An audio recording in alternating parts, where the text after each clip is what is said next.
Hey, Govcon Giants, your host, Eric Coffie, bringing you another exciting episode of the Govcon Giants podcast. Today's guest is Susan Thibodeau. That's right, Susan Thibodeau.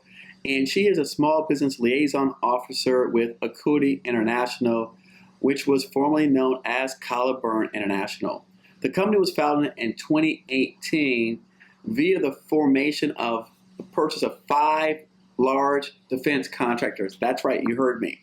They were formed in 2018 by purchasing 5 large defense contractors to make Caliburn International, who is now rebranded to Acuity International. So again, Susan brings more than 30 years of experience to this industry, and she is the Director of Small Business Programs, helping to match up small businesses like yourself with various divisions within the company, highlighting their strengths and giving their BD teams the meat they needed to go after these proposals. I promise you, Susan is as sharp as they come in the government contracting arena, because if she wasn't, they wouldn't put her in this position. So I definitely want everyone to pay attention to everything Susan says. Hang on to her very last word. I look forward to hearing from you in the comments below, feedback from this exciting upcoming episode with our next giant, Susan Thibodeau. All right. Hey, Susan, my name is Eric Coffie. I'd like to welcome you today to another episode of the Govcon Giants podcast. Thanks for being on today. That's my pleasure. So tell us, Susan, first and foremost, how do I pronounce your last name? Thibodeau. The H is silent and there's a lot of extra letters, but it's Thibodeau. Okay, Thibodeau. Okay, great. And tell us the name of the company that you're with. I am with Acuity International. We rebranded last October. Before last October, we were Caliburn International. Okay, Acuity International. Now, Caliburn International, tell me, what is it that they do?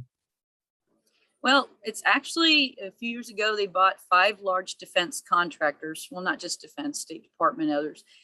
They bought Janus Global, Sallyport Global, part of Michael Baker, Project Time and Cost, and Comprehensive Health Services. So we do a wide swath of government contracting, from providing medical exams and running hospitals to doing life support services. We run Balad Air Force Base, everything from firefighting to running the food services to fixing the air conditioners, munitions, EOD, environmental, security, overseas in some strange places that I've never been. And Project Time and Cost does a lot of cost estimating, and we also do construction management. And then last year, they also got AL Technology, which does cybersecurity. So we're also moving more into the technology and cybersecurity world as well. So a lot of synergies between the different groups, and it's been fun watching the companies come together into one large company and watching how we can utilize each other's strengths to grow our business and to provide more services for our government customers. Now, were you with Caliburn when they first started? I came on not quite 3 years ago. They had already bought those companies and put them together into Caliburn.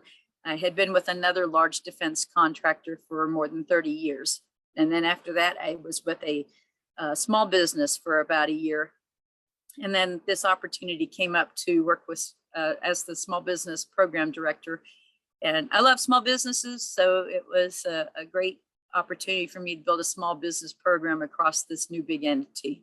Small business program director. No, I like that. That's interesting. That makes a lot of sense. So now, why does a large business need a small business program director? There's a couple of reasons. One is there's FAR regulations, federal acquisition regulations, based on law that says that the government and the prime contractors have to use small business subcontractors as a part of getting their work done. We have small business goals as a part of our small business plans that are required by FAR 52219-9. But also, there's no large business that does everything, and small businesses add a lot to the offerings that we have. They can usually bring a little more personal expertise to things. They can usually bring some qualifications and credentials, maybe licensing that a large business doesn't have for some of the work. If you look at some of the things that we do, like in life support services, where we're maybe running a military base or an Air Force base for the government. We can't be the experts on every single thing, from whether, from running food service to fixing planes to fixing the air conditioners, running the boiler plants, doing the environmental, doing the electrical, running logistics and supply, fixing vehicles. I mean, you can imagine the plethora of things that we have to do. One company trying to be an expert in every single thing is very difficult. So we reach out to small businesses to support us in these endeavors. And that's also true in a lot of our other kinds of work as well. The small businesses bring a lot to the table and help us to be very successful in our contracts with the government. Wow. No, that's very well said. Thank you. And so myself as a small business, what do you look for from small businesses like myself? First, I look for. By the way, if that's the wrong question, just correct me. Don't feel bad. No, that's a great question, okay. And I actually put that in a slide in every presentation that I do Okay. at small business events. And the first thing that we look for is your core capabilities and competencies. Are they what we need? And the business ethics, company culture, reputation, past performance. Do you have the resources to be able to perform the work? As we all know, there's small businesses that are, $20,000 a year, and then there's small businesses that are, $100 million a year. Right. So one of the things that I always like to ask is, what is a company's sweet spot? What size contract are they hoping to get with us? Because we want to make sure that a company is successful, and a company that overpromises won't be successful. So I'd rather that a company was just honest and said, I'm really comfortable around the $500,000 mark. Then when we've got contracts going out for $20 million, I might not ask them, but when I have a smaller subcontract, they'll be on that list. Right. Because some companies don't want a smaller subcontract, but the other guys are going to knock it out of the park because that's their sweet spot. That's where they're really good at. Oh, I like that. Honesty. Honesty and communications goes a long way between the large businesses and the small businesses when we're both trying to be successful. No, and I know that is so true. Can you share a particular experience that you had successfully with a small business recently? And you don't have to name the company, but just an example, because people like stories. So we like to hear, right? When we use words like honesty and we use communication, well, like, what does that mean to some people? Because I think we all know what it means to be honest. Give me an example of of something that you may come to mind.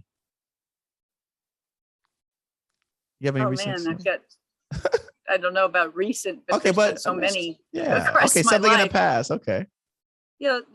Okay, here's an example of one of my favorite small businesses that I've done a lot of work with over the years.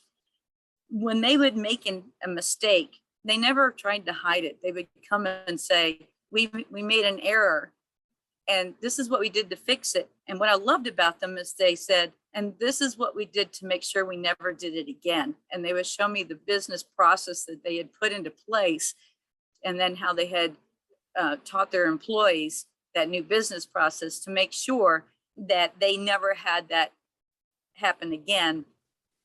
For example, we were on a military base, and you're not supposed to put cans of paint that have paint into the regular dumpsters, right? Because it's environmental, right? And one of their employees did, and if the base environmental caught it first, they would have been quite a big reports deal. And things like that, right? But absolutely. They came to us, they self-reported it, they fixed it, they put the process in place.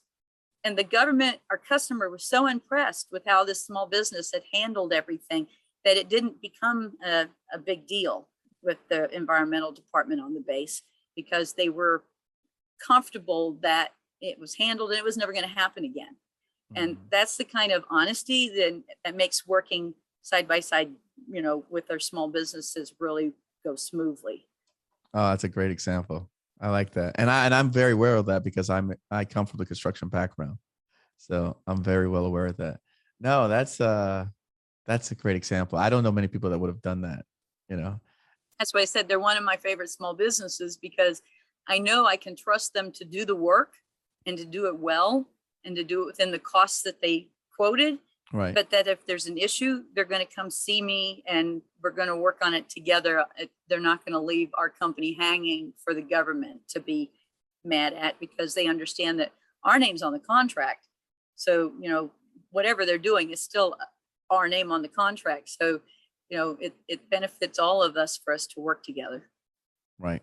No, very true. Very true. Now, what about the small business persons who, when we're trying to reach out to some of these large businesses, we're not sure if it's going anywhere. We're not sure if we're getting any traction. They're telling us to put our name on a list, right? And you're like, okay, I go to all these smaller businesses and I do all these steps and I put my name on a list, right? When is anything going to happen for me, right? What do you tell me some of those?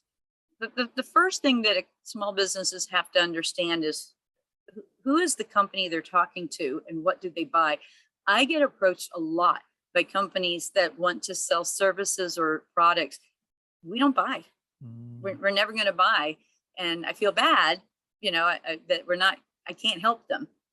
But one of the things I like to tell small businesses is every large company is out there trying to win new work. They're bidding on new stuff because contracts end. If you figure that you win maybe 30% of the proposals that you're going after, and then you've got other stuff that's coming to an end to grow, you've got to be constantly bidding on new work.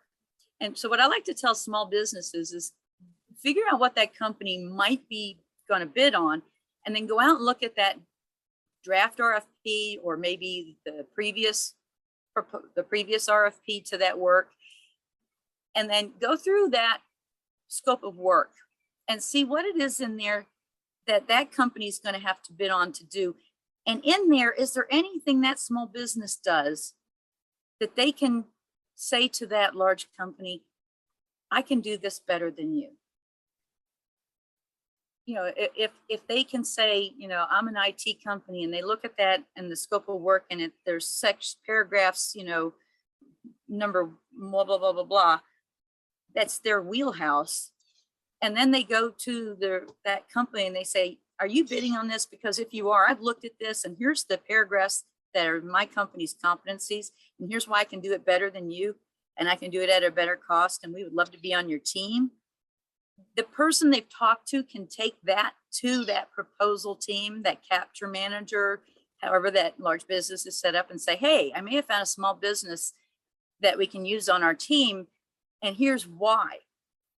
If somebody just comes and says, I'm an IT company, or I'm an electrical company, or I'm a services company, I'm a management consulting company, and they don't give that person the specifics and the meat to carry to that business development team, the capture team, the procurement group, of why that company fits into what they're trying to do, then that company may just be left in the files. They have a much better shot if they've done their homework and can bring that to that large business as to why they're the best company for that large business to team with. Oh, I like it, Susan. No, it's great. You're definitely sharing a lot of information that's helpful for small businesses out here. And I really do like the fact that you said to do their research and find out what exactly what we buy and where we're buying. Is there a place that you recommend? I mean, obviously we visit your website, but is there anything outside of your website, not your company in particular, but just any of the largest that we're looking at that may help us with some of that research? First off, they can go to FPDS, Federal Procurement Data System. It's fpds.gov, and you can look up a company and it'll pull down all of the contracts that they've won. And it'll tell you the basic NAICS code that they're in, the basic PSC, who the customer is.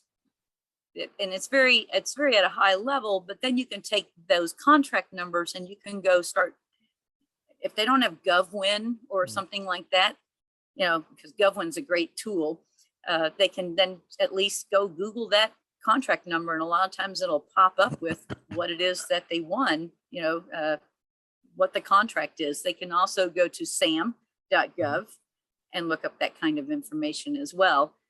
So there's ways that they can kind of Google and backdoor into what the various contracts are that a company has won and what those contracts consist of. They can also go see if a government, my mouth's not working today. They can also go look in the e-schedules for GSA and see if some of these companies have GSA schedules. Okay. Because those will often have the labor categories that the companies are selling to the government. So if you go and you look at those labor categories and you don't see them or the products that they've got, and you don't see what you sell in there, then maybe there won't be a fit. So there's a lot of ways you can research a company besides just looking at the glitz and glamour on a website. Right. Thank you for that. No, that's very helpful. And tell us about your background and how did you get to the point where now you're working with all of these large organizations? Where did that come from? Well, many years ago, there was a company called Pan Am. I know Pan Am. It was Pan Am World Services, and they had base operations support contract. And I was a military wife trying to find a job on the base. Okay. And I had actually been in accounting, and we had transferred from Italy back to the States, and I had gotten a temporary job with the government in accounting, and it came to an end, and I was looking for a job, and they said, there's a new contractor on the base. And me and my naivety said, what's a contractor? Of course, this was back in the 80s. So I went over there and I was hired on the spot, and I started off with the first day of that contract in accounting, but the procurement department that they had was having some issues. And I would sit up there in accounting going, I could do that. And one day the program manager called me in his office and sent me back to procurement. And I've sort of been there most of the rest of my life since. One of the things I discovered after I took our procurement was this thing called small business plans. And so, I quickly found out that I had to get up to speed on that. And what I discovered back in the 80s was there wasn't a lot of people that were up to speed on it. So I sort of made it my niche.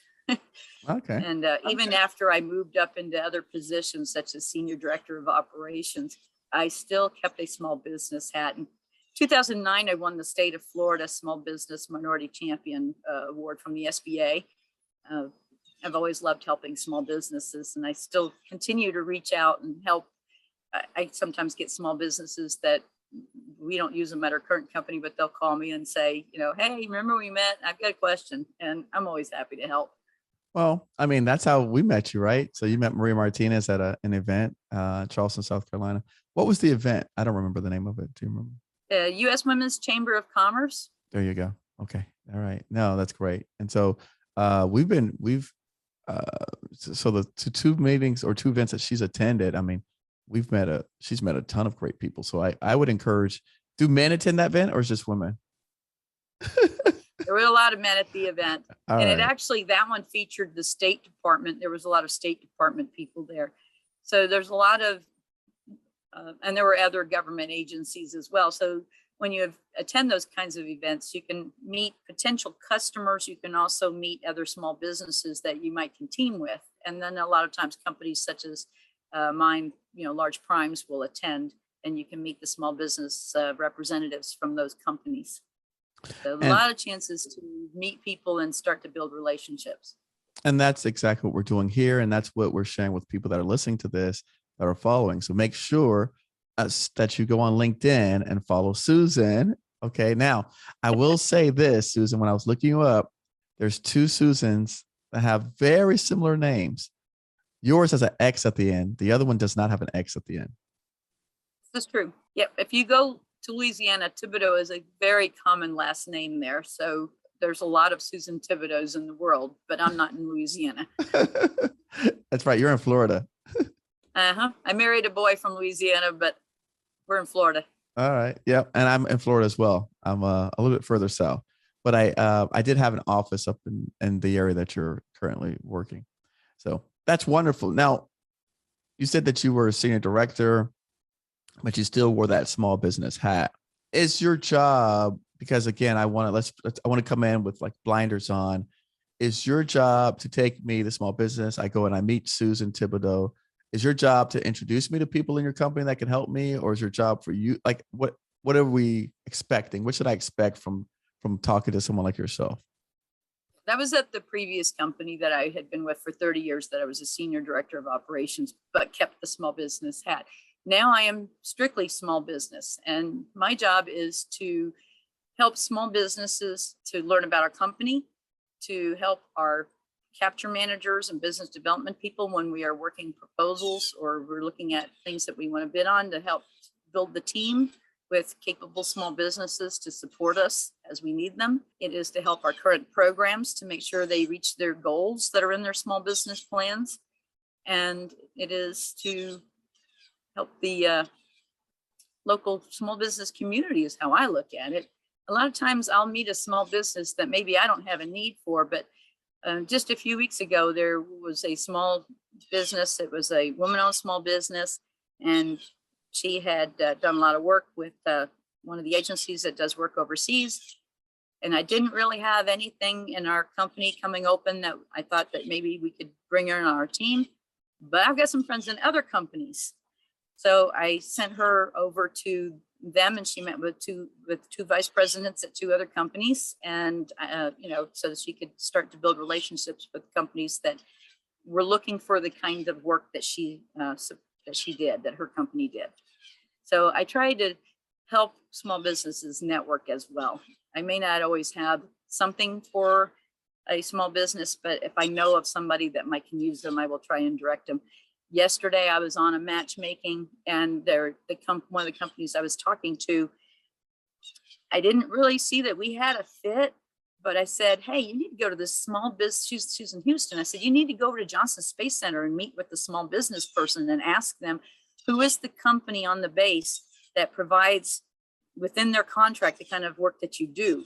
Because I think that you could be of real benefit to that company, but you don't know them and they don't know you. So call that small business person for NASA and get that introduction. And there was another one that I talked to where I told them they sold firefighting chemicals and things. Okay. And I was like, there's a contractor runs firefighting, the firefighting on Fort Irwin. And have you reached, you're not that far from Barstow, California. Have you reached out to that contractor? Call the small business person for the base and ask them who's the name of the contractor out there now, and see if you can get an introduction. So I try to network when I can, and when I have some knowledge about the stuff to be able to help them. No, and everything that you said there is wonderful. These are all things that persons listening to this can actually do right today. So going to that particular example, did you recommend that person reach out to the people in Texas because that was her physical location? It was her physical location, and also the fact that what I knew about the Space Center out there, because just like base operations support and facilities maintenance, they've got institutional support services contracts. And what she was offering, the product she was offering, I thought that contractor would possibly have a need for it or a use for it. So maybe if she could connect with them, she could maybe get a potential customer. Okay. No, that makes sense.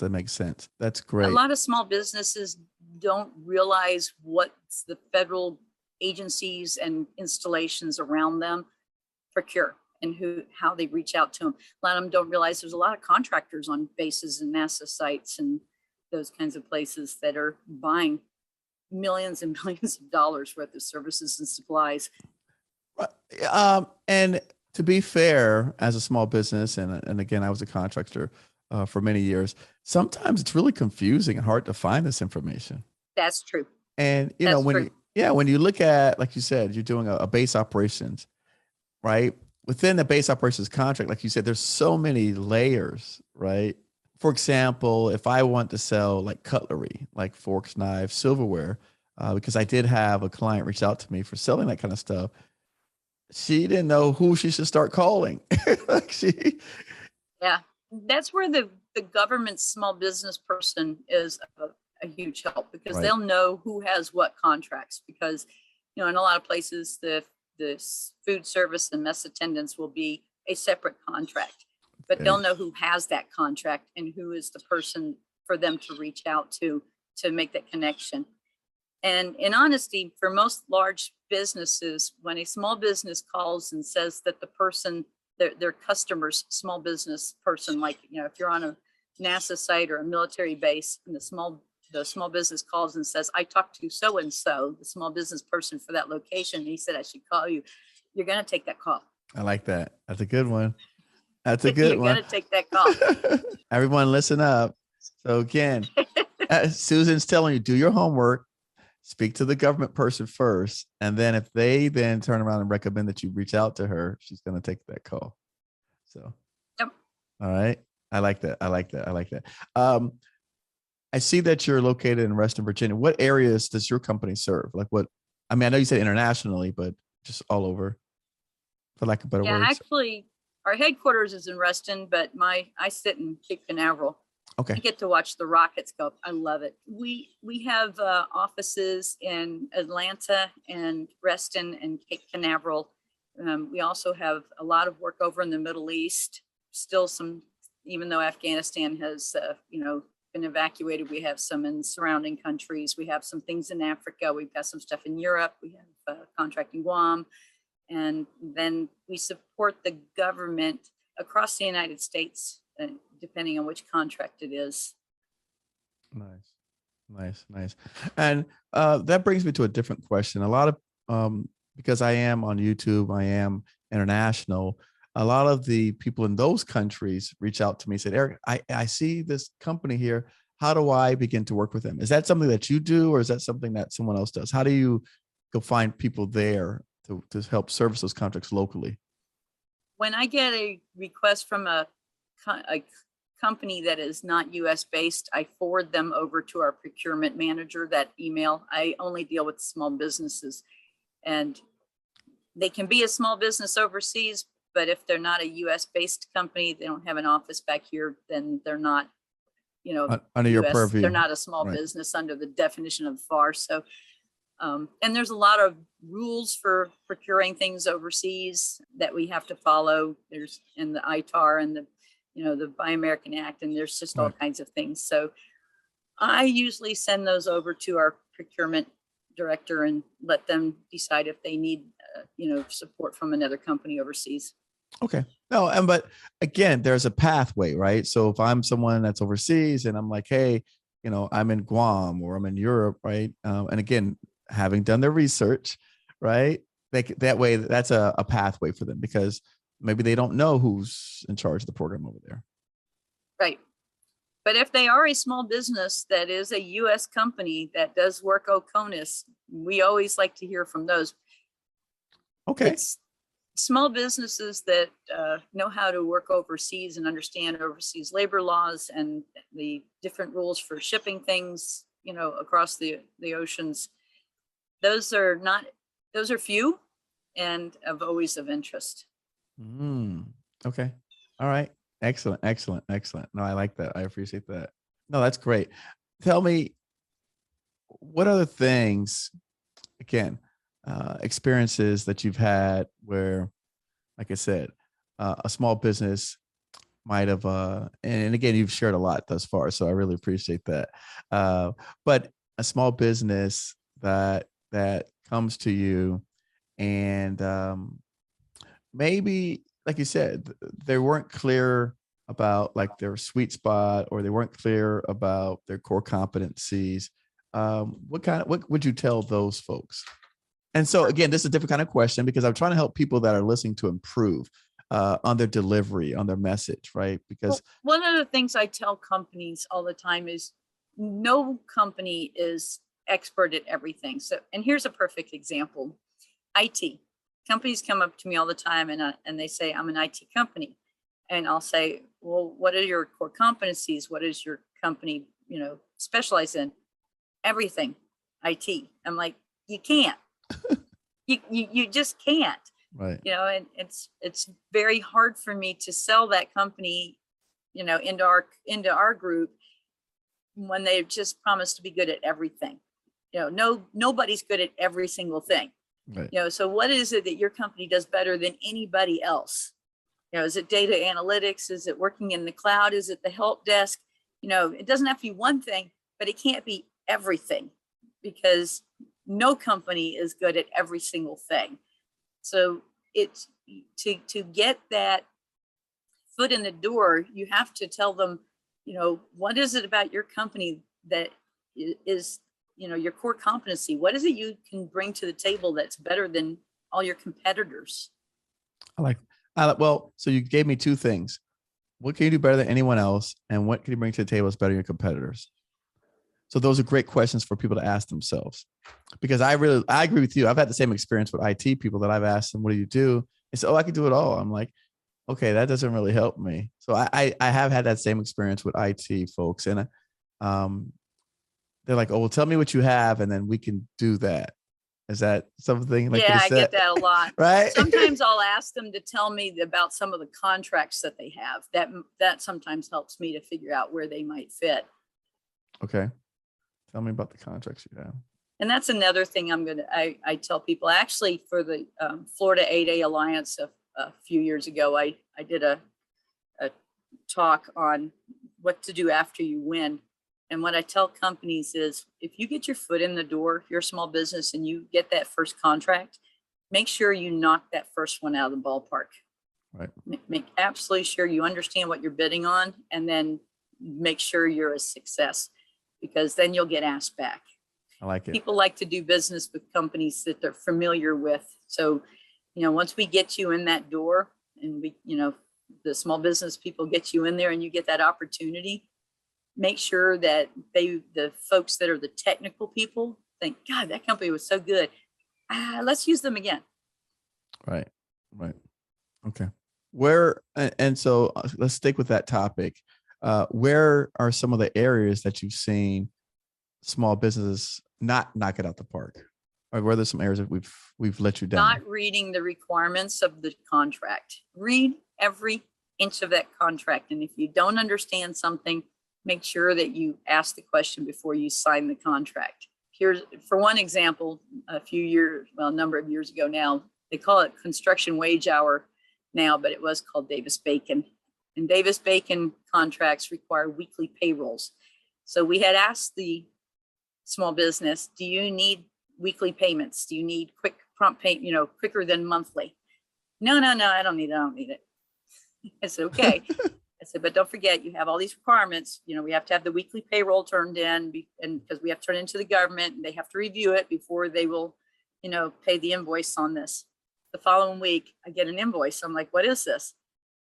Well, I need a quicker pay. Okay, I didn't go negotiate with my customer for us to be able to get quicker pay, but okay, we're going to help you out. But make sure you get that payroll in by Tuesday so that we can get it reviewed into the government by Thursday so that we can pay you, because the government has to sign off. The contracting officer has to say yes. Thursday comes and goes, no payroll. Friday, they come looking for their check. I can't pay you. You didn't turn in the payroll. Right. It's a law. I didn't make this stuff up. Right. Our government customer was quite adamant about, we had to turn in the weekly payroll and some other deliverables that they had, and I'm not going to identify the customer because of course no. If I told you which customer it was, you'd know all the reports that had to go in, and before I know it, I get a call from the contracting officer. The small business had gone to their local congressperson, who had called the base commander, who had called the head of contracts, who had called my contracting officer, who called me. And it all could have been avoided if they'd read every piece of that contract, asked questions, and then worked with us. We were trying really hard to make them successful, and they just were not following what was the regulations and the rules that they had to follow. Right. And, interesting enough, and thank you for sharing that, by the way, that is what is the goal of my channel. Okay. Does that make sense? And so that's why we need people like you to give us these stories so that we can help, so that that doesn't happen, so we can get better quality contractors. When they come to you, they're aware of these situations, and so we can avoid that. Does that make sense? And then they probably were surprised when they didn't get a whole lot of times to bid on things after that, because I mean, go through that. It's like, okay, that's not working together. That's No. not partnering. Right. Because we were trying really hard to work through their issues and help them. Right. And they just were like, no. Nope. Yep. Nope. And thankfully, 99% of the small businesses I've worked with are not like that. But good. You remember the 1%. You do remember the 1%. No. And I will say to you, I received those messages from small businesses that tell me, Eric, I wasn't aware that I had to turn in Davis Bacon. Now I'm being audited and I didn't do the certified payroll and this and that. Because sometimes I found on non-DOD projects that some of the contract folks will pay you without you submitting the payroll reports, even though it was required, even though it was in your contract. And then years later, they get audited. This is also true. We had a contracting officer on a agency that was not DOD, but I won't say who. No, of course. That refused to take the payrolls from us. So we had locked filing cabinets for a long time with those payrolls in a previous company, not the current company I'm with now. Okay. That, we wanted to make sure if we got audited that we were covered. And of course, I kept all the correspondence where the government contracting officer had said, no, thank you. They didn't want to have in their office. Oh, you kept that correspondence. That we had it. Oh, wow. Susan, you're great. We made sure we had it. I wasn't going to take that chance if DOL walked in the office saying, oh, what? No. We were going to make sure that we could pass any audit. Oh, that's great. Well, it sounds to me, though, that, and listening to you, you've had, not only did they gave you the position, but they empowered you. So it sounds like to me that the people that were above you, your management team supported your decisions. Yes. Because I mean, sometimes that doesn't happen, right? And so again, what we've seen is like, hey, make sure you do this. And they're like, well, Susan, they didn't ask for it. You're like, I don't care what right? It seems like it's in your contract. Make sure you do it. Yeah. And make sure if they don't want it, you have a deliverable that's in your contract and they say, I don't need it, make sure you keep a copy of that email back from them saying, I don't need it. Nice. Because at some point, that person's going to leave and a certain other person's going to come in and they're going to read that contract. Same thing if you make agreements, and this is something that's not really small business specific, but I've been in contracts for many, many years. In every contract, there's what I call the gray areas. And those are the touch points where you and your customer meet. And there's not always specifics for how to work things in those areas, those touch points.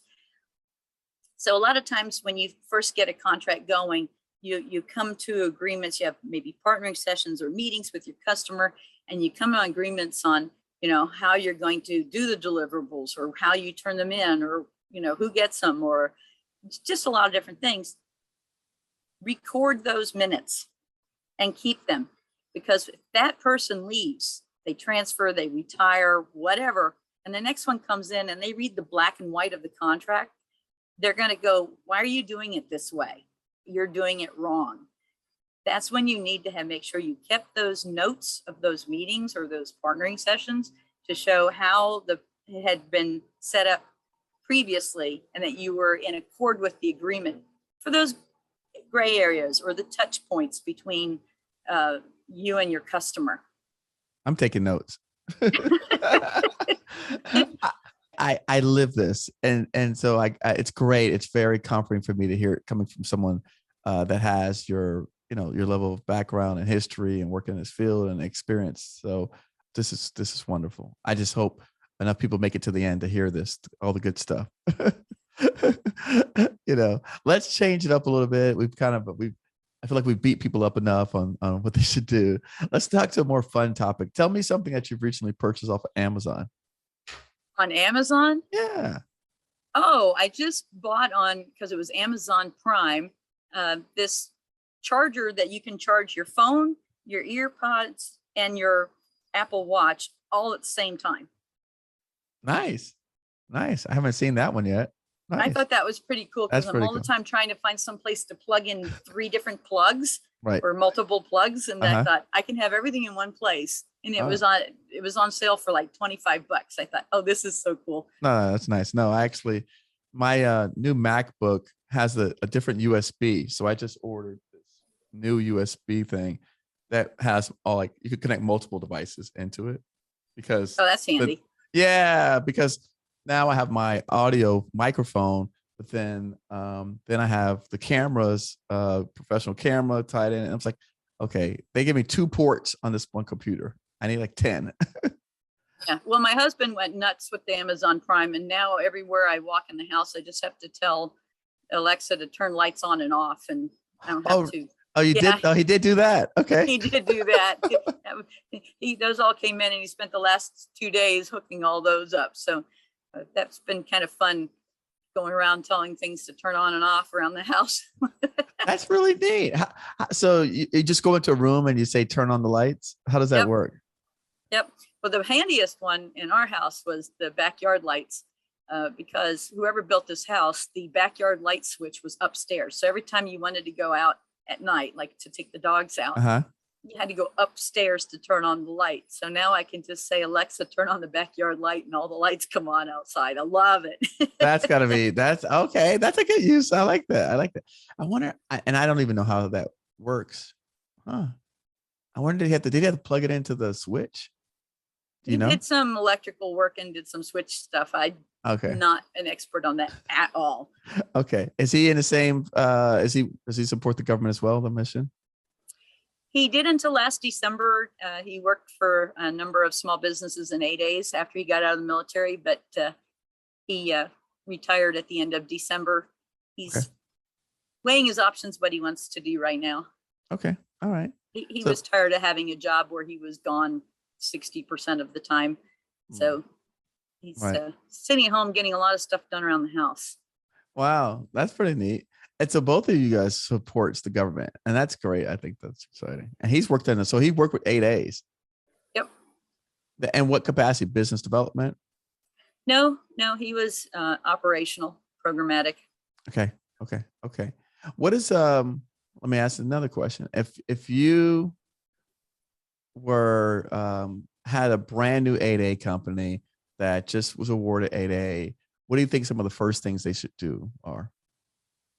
A lot of business development and a lot of getting out there and finding out what the customers need and showing them how they can help them by utilizing that company. And when you get an 8A, it's almost like getting a hunting license. I think sometimes 8As view getting an 8A as the customer's going to come find them, and it doesn't work that way. They have to go out and find the customers, but not just find the customers. They have to find, what does the customer need? Okay. Can you be more specific? Well, everybody knows that there are, set aside, no competition type of contracts for 8As, or they're set aside for just 8As to bid on. But how do you get the customer to decide to even do that? Well, if you're out there talking to various people with that customer and you find out that they have a need and you say, I can solve that, and this is how my company does this, and you can go through your contracts group and I can get a direct award and I can come solve this problem for you. Yeah, that's now you've actually now you've created a solution for the customer. Yeah, I think a lot of times the smaller 8As, this is my impression from many years of talking to them, they get their 8A and then they're surprised when they're not picking up a lot of business. And I think it's because a lot of them are just expecting that the government needs to meet their goals and they're going to reach out to them. But there's already a lot of other 8As that the government knows. So you've got to get in that door and tell them why they should use you. Yeah, I agree with you on that. I agree with you. You've been out here longer than me. Where do you think that comes from? Someone has to be saying that for them to believe it. I don't know. I think they think that because the government has small disadvantage and 8A goals.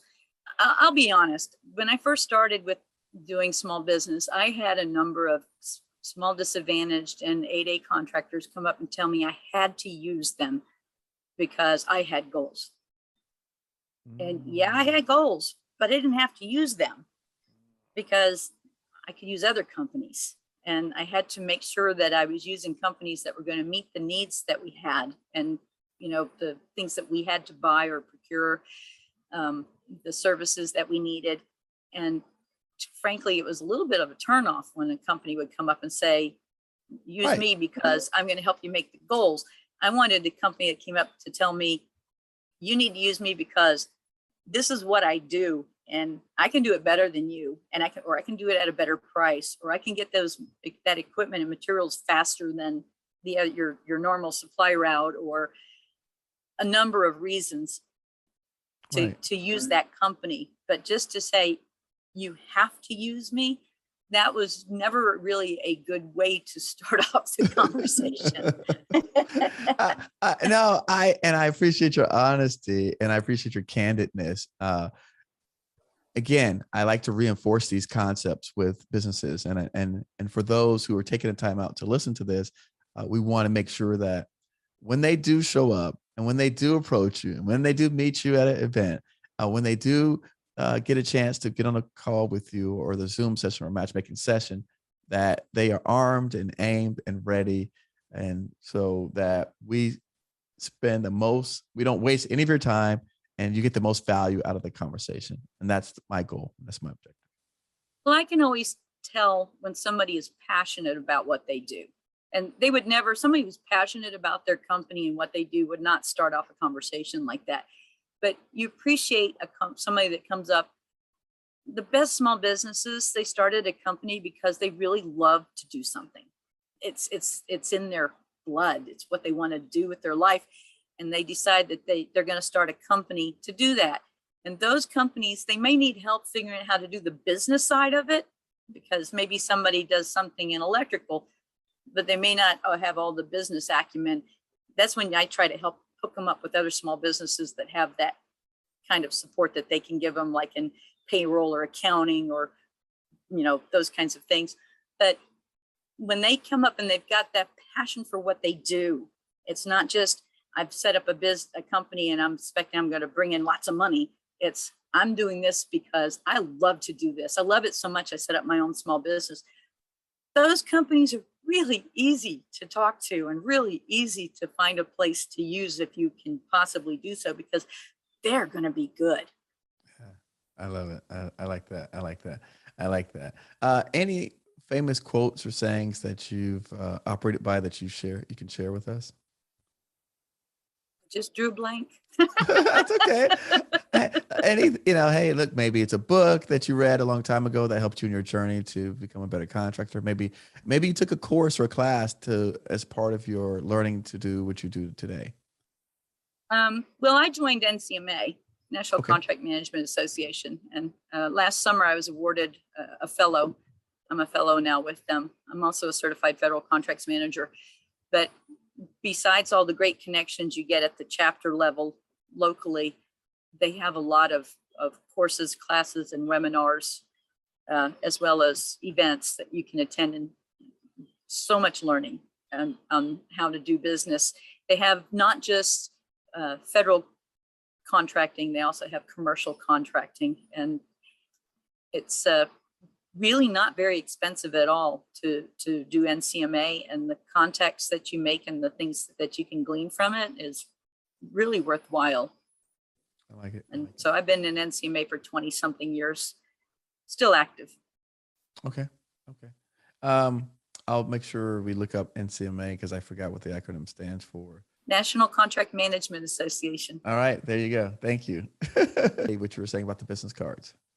Okay, so I tell small businesses that they need to have on their business card what they do, if it's not obvious in the name. And the reason for that is some of us keep the business cards forever. For example, I have an entire drawer of just literally hundreds and hundreds of business cards, because I don't know what the government's going to ask for from day to day. And 2 years from now, I may get a request where I go, I talked to somebody that did that. And I'll go digging through those business cards. And if you don't have on there what you do, generally at some point, I'm going to probably throw that card away because I'm not going to remember, because I meet hundreds and hundreds of companies when I go to a lot of the small business events. But if you've got on there what you do, and I'm looking for a company that does that, I'm going to pull that card, and then I'm going to go look your company back up, and then we're going to reach out. And I tell companies all the time, with the broad swath of things that we do, I don't know what we're going to get asked to do in 2 years. Okay. And I've been the recipient of some strange requests over the years from the government when they don't know who to reach out to. They'll call and say, do you have a company that can do this? So I'll go through all my business cards. So I tell them to make sure they have on their cards. And I know when I've said that, some companies have come back and they've had 30 NAICS codes. I don't remember all the NAICS codes. But if you put some keywords on there for the main things that you do, Right. if it's not obvious in the name, you can use the other side of the business card or something. That is so hugely helpful. And I will not throw those cards away. And I'm sure others are like that as well, because yes, we put all your paperwork in the computer, but then we're like hunting through the haystack for that Right. little pin, trying to figure out who it was. We're visual. We're looking at the cards. Oh yeah, Right. I remember that one. Right. Yeah. So make sure on your business cards that you have some way of identifying what the company provides as a service or a product, so that we can, jiggle our memories when we Right, look at right, that card and right. go, oh yeah, that's the person or the company I'm looking for. Okay, that was good. That was good. No, thank you. Definitely. Because we're reaching the top of the hour, and be respectful of your time and also the listeners. Anything else that you want to leave us with before we close out today? Small business is hugely important. And I totally respect small business owners. They work by far more than 40 hours a week. They bring their heart and soul to it. And we rely on them for our success. And personally, I love to see small businesses be successful. I love to see them grow. I love to see them become large businesses one day, although a lot of them decide to stay at the cap and not quite go over. And I get that. But it's just a beautiful thing to watch somebody build a company that's successful and has their heart just resonate through it. And that's why I love small business. Wow. Very well said. Susan, thank you so much for coming on today. Thank you for sharing all of your insight, your experiences with us as well. So we appreciate the